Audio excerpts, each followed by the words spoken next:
TENJINMOOP. Right, so here we are in the new sort of area. I'm going to save Lila Pants on Fire till last because it is my favourite level in the game. So we're going to I've been in this game for 3 seconds and I'm already completely mesmerised. It is ridiculously Australian. Hello, cutscene. I wasn't seeing this coming. You go first. No, you go first. Some cowardly lizards. Get in here! Are they Australian lizards? I think so. They've got sort They of... look kind of Australian. Kind of, good. They've got like stereotypical British voices, which is a bit weird for a game that's supposed to be stereotypically Australian. Or maybe they're trying to do Australian accents and they're just not very good at it. Probably. Because there's not much difference between our accents and theirs, in all fairness. Not at all. Well, kind of. They're a bit more flamboyant of everything. Yeah, they sound more happy. Yeah. It's like every single sentence has to have a superlative in it. Yeah, it's true. But to be honest, like where they live, I'd be pretty happy if I lived there. I mean, it's completely our polar opposite. Yeah, it's freaking sunny at Christmas. What more do you want? No. They get to go surfing. I mean, whilst I would never go surfing because I'm scared of the ocean, still, they get to go surfing. Yeah. On Christmas. I know. So I'm done with the presents now. How about we go sunbathe? Way. I can't imagine. I guess half the goodness of Christmas that I feel is about all the snow, though. Even though we rarely get snow at Christmas, but still, it'd be really weird having it in summer. That's a good point. I kind of want to try it though, just to see how confused my body clock would be. I reckon I'd go into... I can't even imagine Christmas at a non-winter time. It must be so weird. Yeah. Hello. After all, who knows Tasmanian Tigers better than me? Oh, what do you know? It's a sort of a dark version of the main protagonist. You ever saw that What an coming? interesting, unique feature. A shocking plot twist. Dun dun dun. Oh dear. At least this game they've sort of tried to be a bit more imaginative than sort of, what was it, Shadow Link and Shadow Mario or something? Yeah, essentially Dark Link and Cosmic Mario, and then there was Shadow Mario. And, oh, yeah. Yeah. Pretty much, it's a feature that's been done to death. Yeah. But at least this is Australian, so that makes it vaguely different from Dark Link or anything like that. And instead of just saying like Dark Tie, they've actually tried to get a name that rhymes with tie that has negative connotations. Say hello to Sly. Oh, that is witty right there. Oh yeah. It's happened again. The children were playing hide and So, seek when a in this bushfire level, broke we've got out. to yet again track down the lost kids. That just... They need a leash or something. This is the second level in a row that's based in winter that they've gone missing. And, oh Jesus, green opals. And for the sake of Mr. Tenjin, in the past levels, they've been blue and red, so... green. Oh, I see. Apparently opals are bad luck. In old literature, they're symbolic of a bad omen. A bad Just throwing that out there. Really? Yep, that's what I heard anyway. If something's an opal, if it's in the style of an opal, or like opal coloured or whatever, or like kind of jewellery with opals in it, it's supposed to be a bad omen. Wow, that's... I'm sure they didn't know that when they made this game, otherwise they probably wouldn't have used it, but still. Yeah. Well, in this game, they help us get a Thunder Egg. Yay. That sounds cooler than most eggs. Yeah, it is like an egg made out of pure thunder, but except it's like a jewel type thing. It's like So I couldn't eat it basically. Oh no. Well, you could, but I'd expect not to have any teeth left afterwards. Probably not worth it. No, and I bet it tastes like crap. Yeah, I've never tried thunder personally, but I can't imagine it tastes that good. Yeah. I can't actually remember what the real name for them. That sort of they're sort of like crystals in. Oh, I'm not doing very well here. I don't. Hang on, let me get the flammerangs out. The boomerangs made out of fire. What a creative name. Flammerangs, yeah. Well, you should see the ones made out of like snow. They're called frosty rangs. Frosty Ray. That sounds like a cereal. Yeah, it's like the Australian version of Frosties. On you, mate. They even got like a Tasmanian Tiger instead of well, whatever his name is. I can't An remember. actual tiger. Yeah. Apparently the Americans call them Frosted Flakes. I don't get the difference. Like I was in a call with some American people. I can't remember who they were now. Probably Joe. And Oh, he's Canadian. Yeah, Wow. same and diff. I said Frosties, and they were like, "What's Frosties?" I said, "It's cereal. You have it over there." And they were just like, "What?" And I was like, "Oh my god." Just pointless different names. Yeah. So you call it Frosties. Frosties rolls off the tongue more than Frosted Flakes. Yeah, it's... I mean, they've got the alliteration and all that, but all the same. And I just died by walking on some ground that apparently was on fire. I hate that. It happens to me all the time. I walk out my front door and I die because of the ground. Oh dear. Then maybe you shouldn't sort of walk outside. Actually, instead of tackling these guys with boomerangs, we'll transform into this bastard. Oh my lord. It's a massive guy made out of pure energy. Don't know how else to describe him. And I think I've run out of people to kill. Which is never a good that's thing. a shame. Right when you became pure energy, that's bad luck. Yeah. It's just ironic. They put them... There's only like 2 of those power-ups in the entire game. Oh, there's some enemies over here and I missed them. Shit. But they always put them in sort of positions where there's not a lot of enemies at all. And you sort of use the attacks twice and then... That's kind of a cock tease, really. Yeah. It's like, here, have this massive power-up with no one to use it on. Nah, ha, ha. Well, with... Those Australians sure are wily. Yeah. So, that was our first... I've forgotten what they're called now. I haven't done this in a week and I've forgotten what they're called. Bilbies. Bilbies, that's it. That was our first Bilby. So we've got 4 more to go. And that's our first golden cog, which I've heard looks like a giant potato on... Oh shit. Oh, did you fall down? I fell down. Didn't mean to do that. But I got us an opal back, which was good times. Oh, well, that's okay then. Ah! You can say it's worth it. Burp. That was fantastic. NCS would be proud. Oh yeah. And Pico, except he say, well, have you ever watched Pico's stuff? I haven't. He's really hilarious. He's very American, and sometimes quite offensive-ish, kind of, too. But he's... And I think he suffers from some sort of IBS because he burps and then complains about some sort of pain, which I'm sure you're not supposed to get from burping.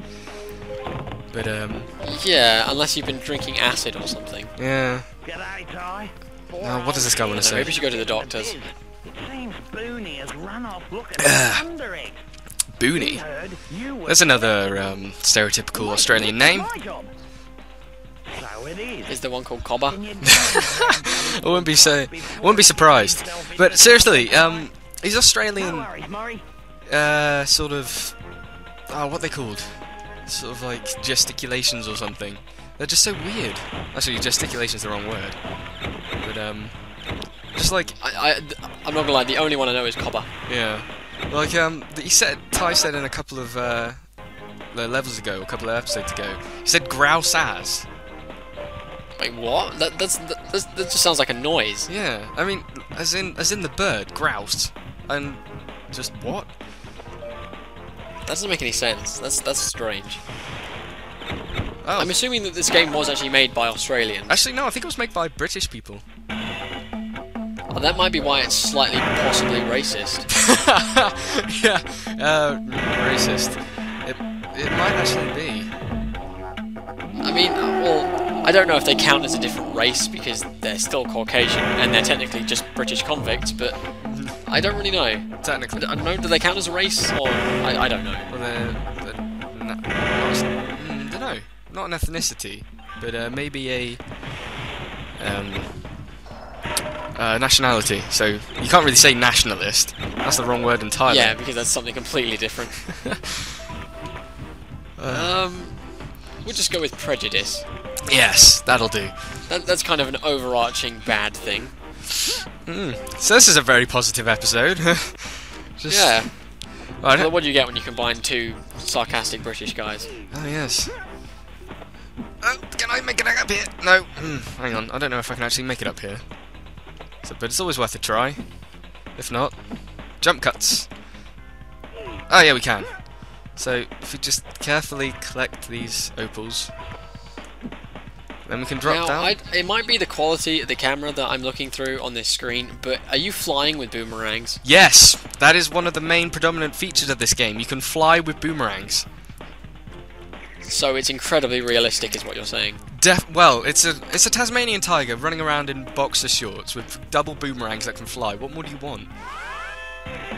Two Tasmanian Tigers doing the same thing. Yeah. Well, there is a Tasmanian Tiger too, so Tasmanian Tiger 2. If you played them both at the same time, then I would get my wish, technically. Yeah. Ow! Just got punched in the face by a lizard. Now that's realistic. So we'll just find this little hidey hole. And that was our first Thunder Egg, by the way. As well. And here's our second Bilby. It's been going... Bilby, what a strange word. Oh, yeah. Ah! Essentially, like, 2 of these levels are based around billabongs. I mean, what's wrong with the word pond? I've got no idea. It's not Australian enough, clearly. Yeah. Ah. This game kind of reminds me of Ratchet and Clank. Yeah. Yeah, kind of. Yeah, I'll agree with you on that. This same sort of Style. Yeah. Like the whole platforming kind of thing, and yet there's like combat, like free roaming combat kind of thing. Hmm.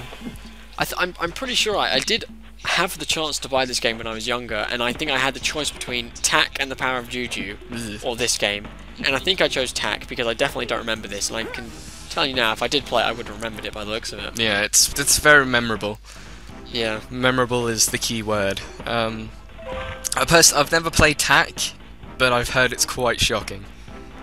It was not very good, and did you know there's actually a TV series about that video game? What, Tak? Yeah. Really? There's a TV series. It's on Nickelodeon or Nicktoons or something. I watched one episode. I had no idea what was going on, and all the characters in the game were there from all the CGI cutscenes, and I was quite shocked. I didn't think they'd make a TV series out of a bad game, but whatever.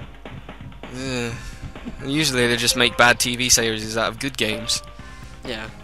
Zelda, Mario, etc. Sonic. Yeah, true. Ah. Right, here we have... Sonic's had a million reincarnations, though. Yeah, all of them quite shocking. I'm not gonna lie, I still watch the Super Mario... is it Super Mario Bros. 3 or Super Mario World cartoon? It's one of them, but you can still view it on Sky if you go on the TV guide, go to the kids section. Not that I've ever done this, obviously. And you can still watch it at random points of the day, and I don't know who told me that because I've definitely never done it myself. That'd be strange. And from a source that wished to remain anonymous. yes, some anonymous tipster. And with that, strange sort of tangent or whatever it is, we've just got our second Thunder Egg at the level. Look at it in all its splendour. It looks like an embryo from where I'm sitting. An embryo, nice. Well, I just was like, oh, that could definitely fit inside a petri dish. Yeah, it's definitely got embryonic qualities. Yeah, I could see myself fertilizing that. Just wait. I wish I didn't say that, actually. Yeah, you can. There's your quote of the day. TENJINMOOP would like to fertilize a precious emerald. Damn straight I would. Oh, that's so inappropriate. Okay, and oh no, I didn't die. It's okay, panic averted. I should say that these last 3 levels and the finale of the game are slightly blind, because I have 100% of this game before, but that was a long time ago when I was quite small and in France, and you know what happens in France you normally try to forget, so, because it's France. What happens in France stays in France. Yeah, and as I've explained before, last time I played through this game, I stopped at Snow Worries because that was it was a horrible level. And but this is my favourite part of the game. These 3 levels, well, they're just my favourite 3 levels, I think. So, Rex marks the spot, not so much, because it's a water level and those are just huge and take ages to explore. Oh god, water levels. I've not seen a good water level in any game I've ever played. Well, the water levels in this aren't bad, it's just if you're trying to 100% it, it's very tedious. Very tedious, because it's just like an open bowl. Oh, I see. Especially the second one. The first one, again, not so much, but the second level... Most of the time it's because of the swimming mechanics. Yeah. The swimming mechanic's not bad in this, except if you're stationary. When you're moving, it's quite fun, and you're dashing through the water. But yeah, if you're still, it's kind of a bit awkward. I see. They're probably like Super Mario 64 then. I remember trying to navigate whilst you're still, like trying to find the direction you want to go in when you're underwater was hell. Yeah. And because of the camera, which was god awful. Oh yeah, yeah. Yeah, I think cameras in early 3D platformer games, just the early ones are always a bit iffy. Yeah, you can understand why. I know Ocarina of Time doesn't count as a platformer, but that had a pretty good camera. Yeah, I think, have you ever played Spyro 2? I did. Yes, I think that had a pretty good camera, but then as soon as the joystick came in, it got ruined because everyone moved to that. Yeah. I think, actually, now you mention it, Spyro 1 had a pretty good camera, if I remember correctly. Right, let's see what Ken has to say. But yeah, in fact, we might see a bit more of the Spyro games in the future. Just a bit of a heads up for that. Hint, hint, nudge, nudge. Yes, it will be revealed soon. Kind of. Oh my god. And there we go. If I randomly stop talking, by the way, it's because I've fallen off my chair, because I'm leaning back dangerously and I could topple over at any minute. But I'm being darish and not going back to a normal position. TENJINMOOP Daredevil. It's just a dangerous lifestyle I lead. You laugh in the face of falling off your chair. Right. Hopefully it won't happen. Oh, I'm hearing cracking noises beneath me. This can't end well. Right, I think we should call it an episode down, actually, because we're getting before I fall over. Before he falls over and potentially kills himself, we'll see you there. So I will see you next time. Yeah, until next time, I've been Dimond. And I've been TENJINMOOP. He has indeed. And see you then. Bye.